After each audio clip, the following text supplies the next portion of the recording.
중국은 사실은 부동산 경기도 망했어요. 주식시장도 지난해 막 붕괴 위기를 겪고 그러다 보니까 있는 사람들이 돈을 굴 곳이 마땅치 않아요. 그래서 이들이 지금 관심 있게 보는 대목이 금하고 비트코인입니다. 과거에 중국은 암호화폐를 원칙적으로 금지한 나라가 돼서 전 세계에서 비트코인 유통 물량이 144위였어요. 그런데 최근에 밀거래가 성행하면서 이게 엄청나게 빨리 치고 올라와서 지금은 아시아존에서 한국, 일본 다음에 중국이에요.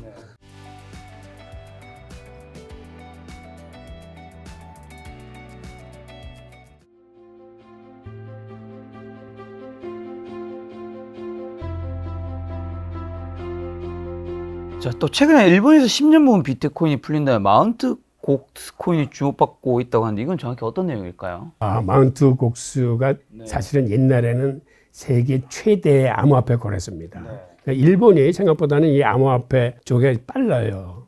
그런데 이게 2014년에 해킹을 당해요. 그래서 그때 마운트 곡스가 갖고 있던 84만 개의 비트코인이 도난당했는데 그 중에서 고객게 한 74만 개고 거래소 보유가 어떤 게 한 10만 개였었는데 그래서 이 사건으로 사이트가 폐쇄되고 이제 회사는 이제 파산을 하게 됩니다. 그런데 파산 신청 시에 보니까 오래된 지갑에서 비트코인을 한 20만 개 정도 발견을 해요. 또 그래서 지금 갖고 있는 물량을 이제 법원에 이제 파산 저거에 의해서 이제는 저거를 투자자한테 어느 정도 보상을 해라. 그래서 이제 저게 시장에 풀립니다. 14만 2천 개가. 그래서 이렇게 많은 물량이 풀리니까 이게 악재이긴 해요. 그런데 제 개인적으로는 이게 크게 걱정할 정도는 아닙니다. 왜 그러냐면 최근 석 달 사이에 그레스케일에서 물린 물량이 자그마치 32만 개인데 32만 개가 풀렸어도 시장은 잘 버텨왔어요. 그리고 24만 개가 나오더라도 이게 일시에 풀리는 게 아니거든. 이거를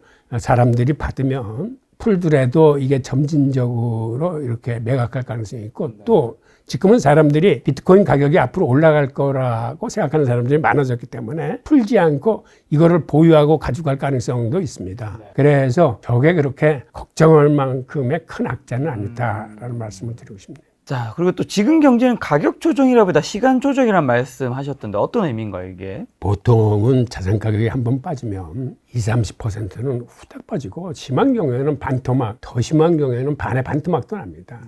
과거 비트코인은 반의 반토막이 자그와 같이 4번이나 났어요. 그런데 비트코인 시장이 과거에는 이게 페어하게 진행되지 않은 게 미국 정부가 의도적으로 선물 시장을 먼저 승인을 해줬어요. 그런데 원래는 현물 시장에 투자를 하고 이 해칭으로서 선물 투자를 하는 겁니다. 그런데 현물은 내두지 않고 선물 시장을 먼저 승인해 줬다는 얘기는 보통 선물 시장을 악용해서 거기서 그 세력들이 그 웩도덕 현상이라고 그래서 꼬리로서 몸통을 흔드는 이런 짓들을 많이 합니다. 그러니까 선물 시장의 저 낮은 곳에다가 옵션이나 이거를 걸어두고 현물 시장을 망가뜨려 가지고 큰 수익을 보려는 이런 세력들이 있는데 그런 연유로 과거에는 비트코인 시장이 이 선물 시장에 많이 휘달렸습니다. 그런데 이제 최근에는 현물 ETF가 승인하고 현물 생태계가 이제 두터워지면서 과거처럼 선물 시장이 이렇게 쉽게 흔들지 못할 거예요. 그리고 특히 현물 시장에 블랙록이나 피델리티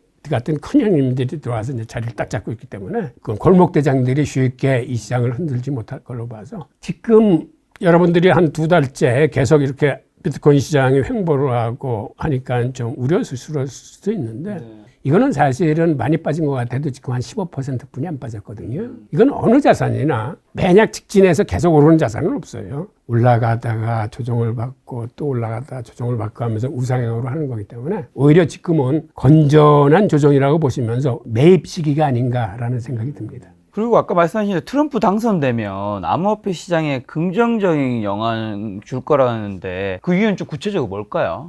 이번에 트럼프가 유세를 하면서 그걸 아주 공약을 했어요. 고민이 대통령이 당선되면 비트코인 상거래 결제를 허용하겠다. 그리고 CBDC는 불허하겠다. 라는 얘기를 했습니다. 그런데 사실 트럼프 대통령도 과거에 대통령 시절에는 굉장히 부정적이었어요. 그런데 이렇게 태도가 180도 바뀐 이유는 지난해 10월 기준 미국 국민의 암호화폐 투자한 비중이 한 22% 됩니다. 미국 국민의 5분의 1 이상이 암호화폐 투자를 하고 있어요. 그러다 보니까 이 사람들의 표를 의식하지 않을 수 없는 거예요. 그래서 이제 트럼프가 이렇게 친암호화폐 쪽으로 이제 돌았고, 게다가 트럼프 진영에는 친암호화폐 인사들이 생각보다 많아요. 과거 플로리다 주지사도 그렇고 뉴욕 인사들도 그런데 뉴욕이나 플로리다 주가 공이 친암호화폐 줍니다. 그래서 막 공무원 봉급을 막 비트코인으로 주겠다고 얘기할 정도였던 그런 이것 때문에 그렇게 이제 친암호화폐 인사들이 많다 보니까 일부에서는 어떤 전망이 나오냐면 트럼프가 정권을 잡으면 미국 증권거래위원회 세계 위원장도 지금과 달리 친암호화폐 인사가 발탁될 가능성이 있다라는 얘기가 있으면서 앞으로는 정계나 법 쪽에서 옛날처럼 쉽게 암호화폐에 대한 규제나 부정적인 이런 거를 하는 건 쉽지 않을 겁니다. 왜 그러냐면 이제는 생태계가 커졌고 유권자들의 숫자가 많아졌으니까 그들의 이제 눈치를 보지 않을 수 없는 거죠. 예. 그리고 2021년에는 사실 채굴자나 뭐 대형 투자자 고래대 상승 주도했는데, 그리고 거기에 새로운 개인 투자자 유입 때 강세 보였지만 현재 강세장은 개인보다는 대형 자산운용사 비트코인 현물 ETF 발행하면서 기관의 투자 자금도 증가한 부분이 있는데 이런 것들은 앞으로 더 계속 지속되는 걸까요? 근데 사실은 지금 기관 투자자들이 이제 투자를 하기 시작한 거는 어떤 의미에서는 지금 입지를 시작한 거예요. 네. 보통 기관 투자들은 이런 ETF 상품이 나오면 한 3개월 정도는 지켜봅니다. 과연 저게 이제 안정적으로 성장을 하는 건지 어떤 문제는 없는지. 그래서 지금 3개월이 지난 시점에서 기관 투자자들이 조금씩 입지를 하기 시작하는데 최근에 60개 기관의 그 투자 내용이 발표가 됐는데 거길 들여다보니까 그들이 블랙록에 IBTC를 보유한 게 전체 비중의 한 0.4% 정도 돼요.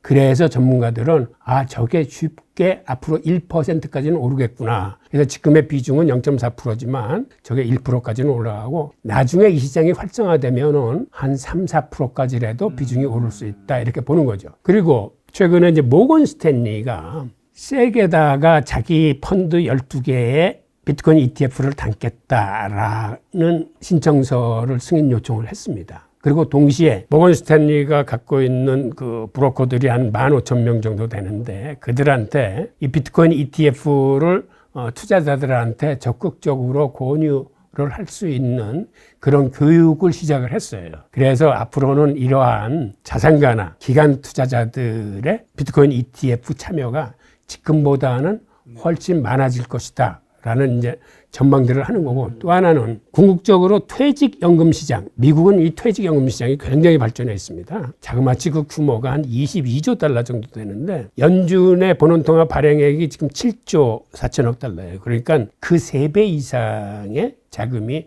퇴직연금 시장에 들어있고, 그리고 퇴직연금을 들면은 기업이나 정부에서 여러 가지 혜택을 많이 줘요. 그러다 보니까 미국 사람들은 투자자의 55%가 이 연금 계좌를 가지고 주식 투자를 합니다. 개인이 개별로 하는 건 한 15%뿐이 안 돼요.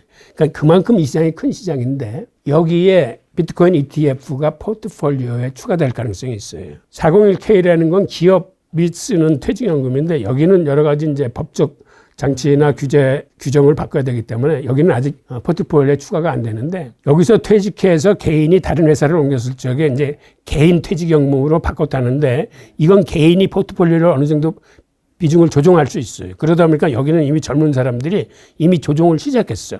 담기 시작해. 그래서 앞으로 이러한 퇴직연금 시장의 포트폴리오에 추가가 되면 이거는 아주 획기적으로 매월 지속적으로 유입세가 나오기 때문에 그때는 좀 기대를 해봐도 되는 거죠. 자, 국내에도 비트코인 현물 ETF 뭐 허용 가능성이 있다라는 기사들이 뭐 있었는데 실제로 가능성이 좀 있나요 앞으로?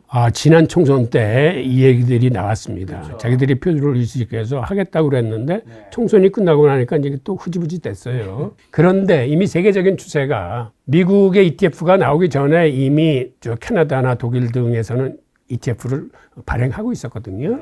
그러니까 여기 8개국에 더해서 미국하고 이번에 홍콩이 추가돼서 이제 10개국이 됐는데 영국에서 ETN을 출시하고 그다음에 싱가포르나 일본에서도 지금 추진하고 있어서 이게 생각보다는 이제 빠른 속도로 이제 늘어날 겁니다. 이렇게 되면 특히 아시아권 같은 데서는 이제 두바이 같은 데도 참여를 하고 하면서 범아시아로 넓혀가니까 이런 흐름에 마냥 우리 정부가 뻗댈 수는 없겠죠. 지금은 투자자를 보호한다는 명목에서 일단은 이제 방어막을 치고 있는데 세계적인 추세가 이쪽으로 가면 우리나라도 결국은 이거를 받아들일 수밖에 없을 겁니다. 자, 그럼 말씀하신 아까 전에 SEC 미국 증권거래위원회가 비트코인 현물 ETF는 승인했었고 이제 이더리움도 막 사람들 가능성 뭐 올해는 아니더라도 향후에는 될 것이다라고 하는데 어떻게 보시나요? 예, 맞습니다. 지금 5월달 승인은 좀 물 건너간 게 아니냐 이렇게 보고 있는데 그 이유는 비트코인 승인할 때만 해도 그 여러 업체들을 불러서 세게 뭐 이거 고쳐라 저거 해라 막 했는데 그러한 행태가 나타나지 않으니까 아 저건 해주고 싶은 마음이 없구나 이렇게 이제 보고 있는 거고 하지만 홍콩이 이미 승인을 해서 이더리움 ETF가 나왔잖아요. 그러니까 이게 또 압박 요인으로 작용을 해서 결국은 미국도 승인을 해줄 겁니다. 자, 그리고 비트코인이 좋다고 말하시는 분들의 의견 중 하나가 지구 어디서든 지정학적 리스크로부터 지켜줄 자산이 되기 때문에 그렇다고 하는데 사실 요즘에 전쟁 이슈 막 뜨겁고 하지만 요즘에는 오히려 뭐 떨어지는 걸 보면서 많은 분들은 아니잖아. 너네 전쟁 이슈 커지면 오른다며. 근데 안 오르는데? 안 맞잖아. 라고 이렇게 많은 댓글을 남기더라고요. 어떻게 보세요? 일단 전쟁이 나면 어느 나라든지 국가의 기관 산업을 보호하고 자본 유출의 국외 탈출을 막기 위해서 은행서부터 동결을 지키고 이제 이런 일정을 하는데 그러다 보니까 비트코인 같이 은행을 거치지 않는 즉 은행이 동결해도 무사하게 자기가 소지할 수 있는 비트코인 같은 것들이 주목을 받는 거고 그리고 실제로 국경을 탈출할 일이 생기면 그 무거운 금이나 이런 것들은 사실 갖고 이동하기 힘듭니다. 그런데 비트코인은 전자지갑에서 전자지갑으로 이동하는 거기 때문에 자기가 맨몸으로 빠져나가서 외국에 가서도 자기 전자지갑에서 꺼냈을 수 있기 때문에 이게 유사시에 세계화폐라는 개념이 점점 더 지금은 이제 확산되고 있습니다. 물론 전쟁이 오래 지속이 되면은 돈을 가지고 탈출한다는 이러한 개념 자체가 사그라들기 때문에 큰 영향을 미치지는 못하지만 지금도 중국 부호들 같은 경우는 홍콩 ETF가 앞으로는 힘을 쓸 거라고 추측하는 이유 중에 하나가 중국은 사실은 부동산 경기도 망했어요. 그 다음에 주식시장도 지난해 막 붕괴 위기를 겪고 그러다 보니까 있는 사람들이 돈을 굴 곳이 마땅치 않아요. 그래서 이들이 지금 관심 있게 보는 대목이 금하고 비트코인입니다. 그래서 금값이 지금 최고 경신가를 뚫고 올라가는 게 이게 중국이나 터키나 러시아의 수요가 급격하게 늘어나고 있기 때문이거든요. 그러다 보니까 중국 부원들은 어떻게 하든지 안전한 재산을 가능하면 국외에 보유하는 걸 선호합니다. 그래서 과거에 중국은 암호화폐를 원칙적으로 금지한 나라가 돼서 전 세계에서 비트코인 유통 물량이 144위였어요. 그런데 최근에 밀거래가 성행하면서 이게 엄청나게 빨리 치고 올라와서 지금은 아시아존에서 한국, 일본 다음에 중국이에요. 비트코인 거래가 많이 되는 나라가. 게다가 여기다 사실은 홍콩까지 더하면 중국이 단연 1등이에요. 지금도. 이렇게 엄격하게 금지하고 있는데도. 그러니까 앞으로는 이 부호들이 자기 재산을 온전하게 이걸 보존할 목적으로 비트코인에 대한 수요는 많이 일어나고 알게 모르게 그들의 자금이 홍콩적으로 많이 나오게 될 겁니다. 자, 비트코인도 많은 분들 관심 있겠지만 또 하다 보면 사실 저도 뭐 비트를 몇 개 사보니까 이 비트코인 밑에 이제 알트 종목들이 수익이 훨씬 더 높다 보니까 관심이 가지만 저는 안 합니다. 비트코인보다 더 오른 알트코인은 어떻게 찾을 수 있을까요? 시장에 비트코인보다 더 오르는 알트코인은 정말 많습니다. 그러니까 그 찾기가 쉬운 게 아니라 그거를 어떻게 대해야 되느냐는 어떠한 근본적인 자세를 설정하는 게 더 어려운데 우선은 알트코인은 순환매 성격이 강해요. 비트코인이 쫙 치고 올라가면 그 다음에 이제 이더리움이 쫓아오고 그 다음에 이더리움의 뒤를 잇는 메이저 코인이라 불리우는 시가총액이 높은 그 알트코인들이 그 다음에 넘어오면서 그 다음에 테마는 유행을 탑니다. 그러니까 인공지능이 화두로 떠오르면 인공지능 테마가 이 RWA가 테마로 떠오르면 RWA가 그런데 테마는 유행 주기가 생각보다 짧아요. 길어야 일주일 이상을 가는 테마가 그렇게 흔치 않습니다.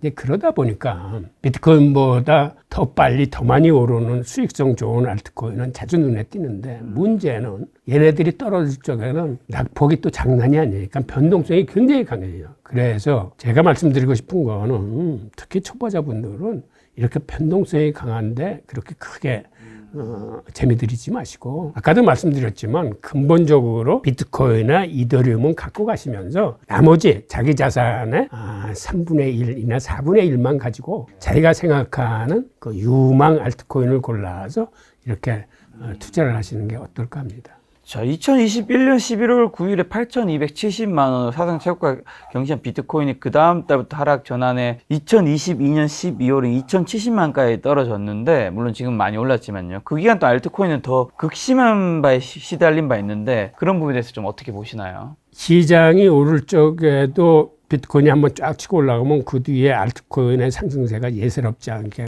굉장히 이제 폭발하는 친구들이 나타나요. 그러니까 일반 투자자들은 거기에 이제 눈이 갈 수뿐이 없는데, 문제는 시장이 조정을 받을 때 하락장에서는 반대 현상이 나타납니다. 그래도 비트코인이나 이더리움은 어느 정도 견뎌내는데, 이 알트코인 같은 것들은 속절없이 폭락을 하면서 거덜을 내는 수가 많거든요. 가능하면 이렇게 변동성이 강한 거는 사실은 프로의 영역이다 해서 그냥 남겨두시고, 일반 투자자들한테 적합한 테마 중에서도 가장 시총이 큰 1등 코인이나 그간 한 달 수익률이 가장 높게 줬던 어떤 치달리는 코인, 이러한 1등 코인이나 이런 것들에 투자를 함으로써 그러한 유사시에 그런 폭락에서부터 좀 보호를 하시고, 그 다음에 과거에는 아까도 말씀드렸지만 선물 시장이 의도적으로 웹도덕 현상으로 현물 시장을 그렇게 폭락시킨 사례가 많거든요.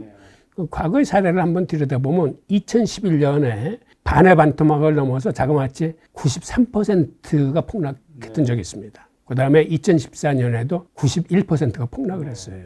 그러니까 이 시장이 굉장히 무서운 시장입니다. 2018년에도 83%가 폭락을 했고 2022년에도 77%가 폭락을 했어요.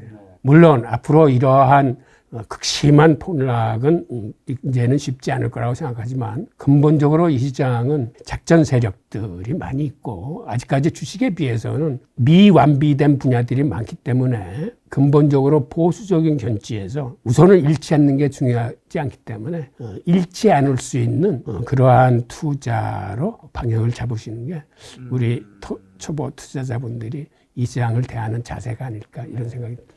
비트코인 투자하시는 분들은 올해가 슈퍼 사이클이라고 부른다고 하는데, 정말 교수님도 올해가 코인 투자하기에 적절한 시기라고 보시나요? 예, 맞습니다. 그게 왜 그러냐면 아까도 설명드렸지만 우선 ETF라는 안전한 도구에 이제 올라탄 거, 게다가 반감기가 4년마다 오는 반감기가 올해 시작된 거, 그리고 앞서 설명드린 것처럼 거래소 물량이 계속 소진돼 가고 있고, 그 다음에 이제 본격적으로 기관 투자자들이 입지를 시작했고, 그러니까 이러한 여러 요소들이 작용을 할 겁니다. 그리고 일반적으로 블랙록 같은 자산운용사들은 거래소에서 비트코인을 사게 되면 너무 변동성이 커지기 때문에 이 사람들은 장외 거래를 합니다. 채굴업자라거나 기존 비트코인을 자기 지갑에 많이 갖고 있는 사람들한테 거래소 바깥에서 거래를 함으로써 큰 물건이 왔다 갔다 했을 적에 시장 가격에 영향을 덜 미치게 하기 위해서. 그런데 문제는 지금 장외 거래 자체에 물량이 부족해요. 개인 투자자들이 지갑에 한번 집어넣고 이걸 잘 안 내놔. 그러다 보니까 할 수 없이 물량이 부족하면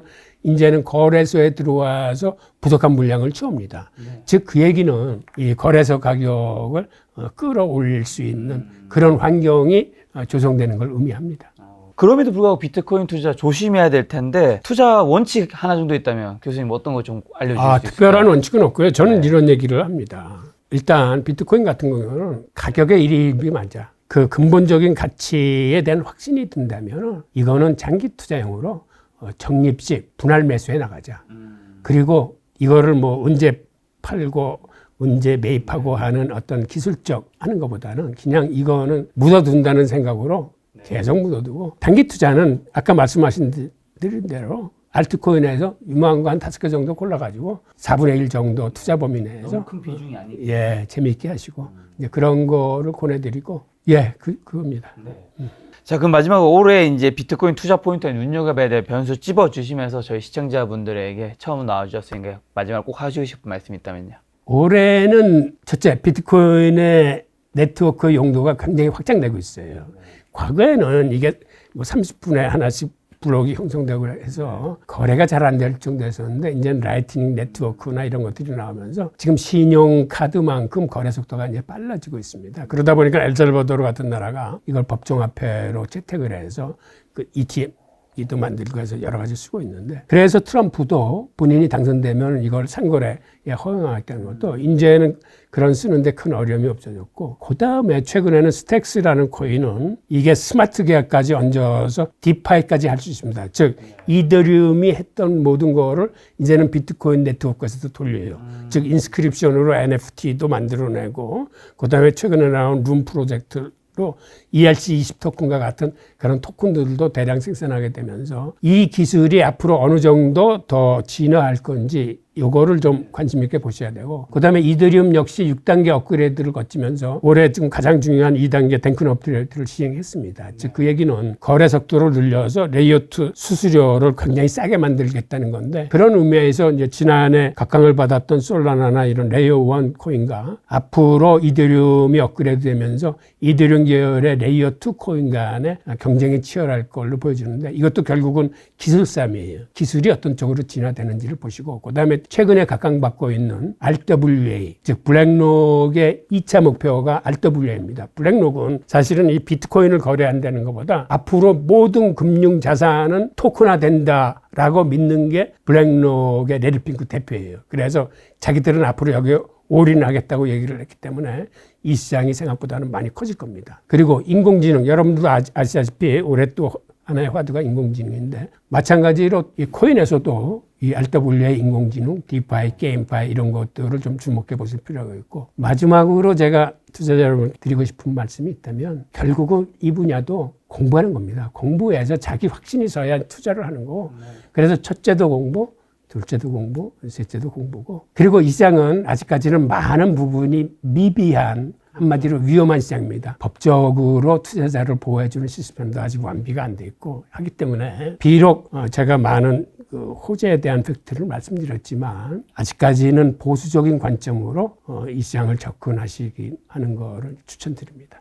알겠습니다. 긴 시간 교수님과 비트코인의 미래에 대해서 한번 여쭤봤는데, 교수님도 유튜브 채널 하고 계시지 않나요? 저희 채널 홍보 한번 하고 가신다면. 제가 이제 어서라는 소속사에서 제 개인 유튜브 홍익희의 경제 산책을 하고 있는데, 최근에는 여기서 홍익희의 그 마스터 클래스라는 유료 강의를 이제 개설을 했어요. 예, 관심을 가지고 한번 들여다 봐주시기 바랍니다. 알겠습니다. 교수님의 이야기 좀 더 많이 듣고 싶으신 분들 교수님의 유튜브 채널 홍익희 경제산책 보시면 훨씬 인사이트 가득한 이야기 훨씬 인사이트 가득한 이야기 보실 수 있을 것 같고요. 또 교수님이 원래 유대인 이야기라는 책 내셨었잖아요. 셋이 유대인이 굉장히 부자분들이 많잖아요. 교수님과 다음번에 유대인에 대한 주제로 한번 제가 콘텐츠 한번 마련해 보도록 하겠습니다. 오늘 만난 교수님은 홍익희 교수님이었습니다. 지금까지 여러분 소중한 시간 함께 해주셔서 정말 감사합니다. 오늘도 김 작가였습니다. 고생 많으셨습니다. 예, 감사합니다.